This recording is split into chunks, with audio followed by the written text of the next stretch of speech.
ভারতবর্ষ, দেবেশ ঠাকুর। ভারতবর্ষ মানে কোনো আর্ট পেপারে আঁকা জল রঙের মানচিত্র নয়। ভারতবর্ষ মানে শুধু হর্ষবর্ধন কিংবা বাবরের বিজয় বার্তা নয়। ভারতবর্ষ মানে বিজয় সিংহের সিংহল জয়ের ফ্যাসিস্ট গৌরবগাথা নয়। ভারতবর্ষ মানে শুধু মীনাক্ষীপুরম কিংবা জামা মসজিদ নয়। ভারতবর্ষ মানে নেহেরুজির বংশানুবৃত্তি কিংবা জিন্না সাহেবের অলিখিত শ্বেতপত্র নয়। ভারতবর্ষ মানে এক ভালোবাসা, আমার তোমার শব্দের, সঙ্গীতের, জীবনের, আকাশের, মাটির। আমাদের প্রাইমারি স্কুলে পলু খাঁ সাহেব সাদা দাড়ি, মাথায় ফেজ ড্রিল করাতেন আমাদের। ডান বাঁ, ডান বাঁ সস্নেহ সতর্ক করতেন। বাবা সকল পা আর হাত মিলিয়ে ফেলো। পলুকা সাহেবের গোড়ের মাটিতে আজ ফেরেশতার হাসি ভারতবর্ষের চেরাগ হয়ে জ্বলছে।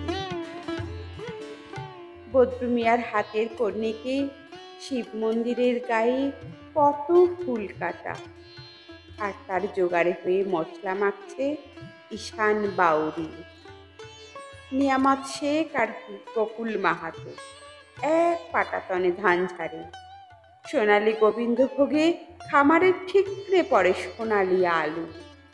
পদন মাঝি দাঁড় টানত যুবতী গঙ্গায়, বৈঠা ধরত হুসেনুর মাঝি। সামলে চলো মাঝি, চামতে কাঁচা কাকির গান, সোরাবালির সোর আর ঘূর্ণিঝড়ের ঘাট। আমার ভারতবর্ষে কোনো গেরুয়া রাজনীতিবিদ কিংবা ইমামের নির্দেশিকা নেই।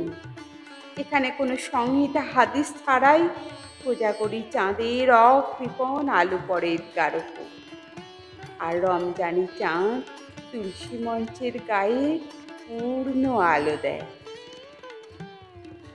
আমার ভারতবর্ষ মানে রবি ঠাকুরের মধ্যে নজরুল, রবিশঙ্কর আর আলী আকবরের যুগলবন্দি, গণেশ পাইন আর মকবুল ফিদার রঙিন ছবি। আমার ভারতবর্ষ মানে লালন ফকিরের গান। আমার ভারতবর্ষে আমি শুনেছি মোহাম্মদ রফির সঙ্গে লতার ডুয়েট, দেখেছি পাল্লা দিয়ে আজহারের সঙ্গে শচীনের দৌড়, খেলার মাঠের প্রান্তে দাঁড়িয়ে শুনেছি নাইমুদ্দিনের তদারকি চিৎকার, বিজয়ন, আকিল, কুলজিৎ, বাইচুং, মাঠটাকে আরো বড় করো। মাঠ দিন দিন ছোট হয়ে যাচ্ছে, মাঠটাকে আরো বড় করা দরকার, অনেক অনেক বড়।